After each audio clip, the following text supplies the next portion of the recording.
जय जगन्नाथ सांग माने आसंतु आजिर भिडियोटी रे जानिबा लुणरु केमिति हेबे धनी कौन उपाय करिबा द्वारा लुण द्वारा आपण माने धनी होई परिबे बा आपणक घरे टंकार अभाव केबे हेले रहिबो नाही।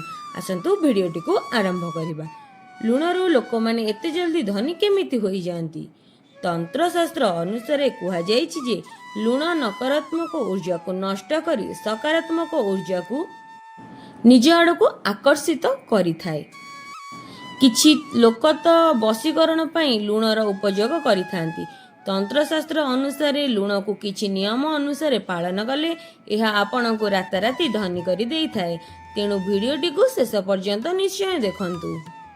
ज्योतिष शास्त्र अनुसार लुण को सूर्य एवं चंद्रर प्रतिनिधि माना जाइथाए। लुण जदि आपणकर कोनसी स्टील लुहा पात्र रखिचंती तेबे चंद्र एवं शनिंकर मिलन होइथाए, जहा बहुत घातक सिद्धि होइथाए। एहा रोग और शोकर कारण होइथाए। लुण को मध्य कौनसी प्लास्टिक पात्र रे रखिबा अनुचित। लुण केवल काच पात्र रे रखिबा द्वारा एहार कौनसी खराब प्रभाव पड़ी न थाए। जदि आपनकु केउ व्यक्ति पसंद नुहंती तेबे आपण ताहार लुण खाआंतु नाही। कौनसी पापी पुरुषठु मध्य लुण कदापि खाआंतु नाही, अन्यथा आपणक जीवन भी तापरि हेबाकु लागिबो। काहाठारु भी हेले लुण किंबा लुणिया जिनिस खाआंतु नाही। एही कथारे ध्यान निश्चिंत रखंतु। मजबूरी रे हेउ किंबा बाध्यतामूलक हेउ काहार भी लुण खाआंतु नाही। एहा द्वारा आपणकु बहुत बड़ असुविधा होई पारे। लुण तांकर खाआंतु जहार संस्कार भल धर्म समान जी आचरण करिथाए। लुण एवं काच उभय को राहुर कारक मना जाइथाए।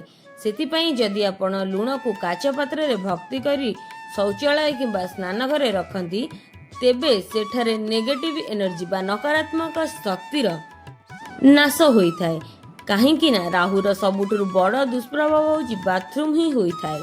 ଏହା ବ୍ୟତୀତ ଏହି ଉପାୟ ଦ୍ୱାରା ସେଠାରେ ଉପସ୍ଥିତ ସୂକ୍ଷ୍ମ କୀଟାଣୁ ମଧ୍ୟ ସର୍ବନାଶ ହୋଇଥାଏ ଓ ଖରାପ ଶକ୍ତି ମଧ୍ୟ ଦୂରେଇ ଯାଆନ୍ତି।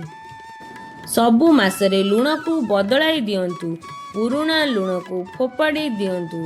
ଲୁଣ ଘରର ନକାରାତ୍ମକ ଊର୍ଜାକୁ ଦୂର କରିବାରେ ସାହାଯ୍ୟ କରିଥାଏ।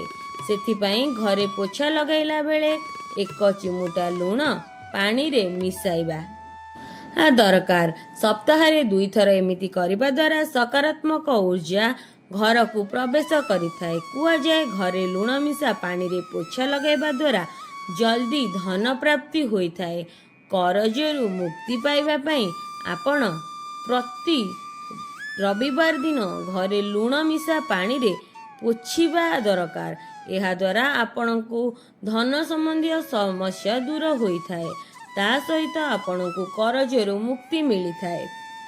लुण तले पड़िबा को शुभ बोली मना जाई न थाए। बुल्गेरिया रुमानिया यूक्रेन भली देश मानकर एहाकु दुर्भाग्य और विवादर सूचक बोली मना जाई थाए। आमर धर्मशास्त्र रे एहा तले पड़िबा को अशुभ बोली मना जाईची।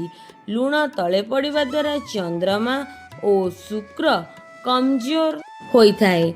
लुण को कौनसी व्यक्ति को सीधा हाथ रे देबा अनुचित। कुआ जाए एमिति करिबा द्वारा सेही व्यक्ति सह आपणकर झगड़ा होइथाए। सोइबा पूर्वरु लुण मिसा पानी रे हाथ गोड़ धोइबा द्वारा भल निद होइथाए। ता सह राहु केतुर दुष्प्रभाव कम होइथाए। तंत्र शास्त्र रे दारिद्र्यता दूर करिबा पई एवं उन्नति आनिबा पई लुणर टोकटा बहुत ही उपयुक्त अटे।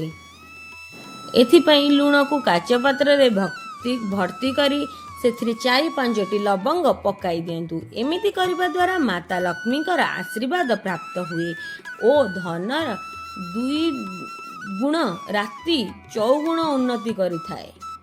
केते थर मनरे अचानक विव्रत हवा आरंभ होइथाए।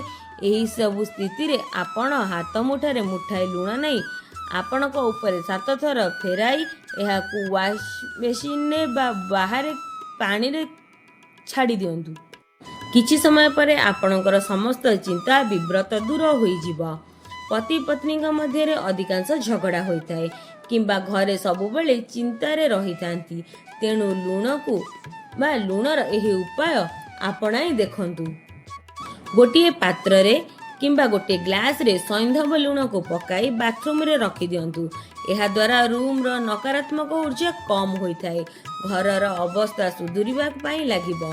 दाम्पत्य संबंध सुधुरिबा पाई राति रे सैंधव लवण किंबा धला गोटा लुणर छोट खंड निज बेडरूम रो कौनसी कोण रे रखी सोई जांतु। यह द्वारा पति पत्नी मध्य भल पाइबा बढ़ी थाए। केते थर आम जीवन रे धनर कमी होई जाए, जहा कारणरू आमर आर्थिक स्थिति बिगिड़ी जाई थाए। सेथिपई गोटे काच ग्लास पानी रे 1 चमच लुण पकाई दक्षिण पश्चिम स्थित कोण रे रखी दियंतु। ग्लास रे लाल रंगर कपड़ा लगई रखंतु। एमिति करिबा द्वारा आर्थिक समस्या दूर होई थाए। किछि दिन रे आपणक घरे एही संकट दूर होई पैसा आसीबाकू लागि थाए। किंतु एही उपाय आपणाइले आपण समय समय रे पानी को बदलौथिबे। ता सहित एही उपाय रविवार और मंगलवार को निश्चय करंतु, तेबे एहा फलित होई थाए। जो लोकन को चाकरी मिलुनी, बिजनेस रे लॉस हेउची, तांका पई शास्त्र रे एही उपाय कुहा जाईची। सेथिपई आपणक हाथ रे पेशा होइतिबा लुण को नहीं ताको निज मुंड उपरे 3 थर बुलाई बाहर फोपाड़ी दियंतु। एमिति लगातार 3 दिन करंतु। एहा द्वारा लाभ मिलु नहीं ताहाले निज मुंड उपरे बुलाई शौचालय रे पकाई दियंतु। एहा द्वारा निश्चय लाभ मिली थाए। जदि सप्ताह रे गोटे थर पिल्लांकु चिमुटाए लुण मिसा पानी रे गाधोइबा द्वारा पिल्लांक उपरे कौनसी खराब नजर लागि न थाए। एहा गोटे वैज्ञानिक कथा। एहा जे एमिति करबा द्वारा पिल्लांकु एनर्जी संबंधी रोग होई न थाए। एहा व्यतीत आपनकु किंबा आपण पिल्लांकु कौनसी नजर लगे तेबे 7 थर गोटिए चुटकी लुण उतार करी बहुथिबा पानी रे बुआई दियंतु। निजर दोष दूर होई थाए। जदि केही लंबा बेमारी रे ग्रस्त थाए तेबे तार मुंड पाखरे काच पात्र रे लुण रखंती एवं सप्ताह रे गोटे थर एहाको बदलाई दियंतु। आस्ते आस्ते स्वास्थ्य रे सुधार आसीबो। एही उपाय सहित चिकित्सक परामर्श मध्य नियंतु। भिडियोटी को एहिटारे शेष करूछि। भिडियोटी शेष पर्यंत देखिथिबारु धन्यवाद। यदि भिडियोटी रे किछि त्रुटि रही थाए ताहाले क्षमा मार्जना करिवे और भूलटी को कमेंट सेक्शन में जणाइबे। जय जगन्नाथ।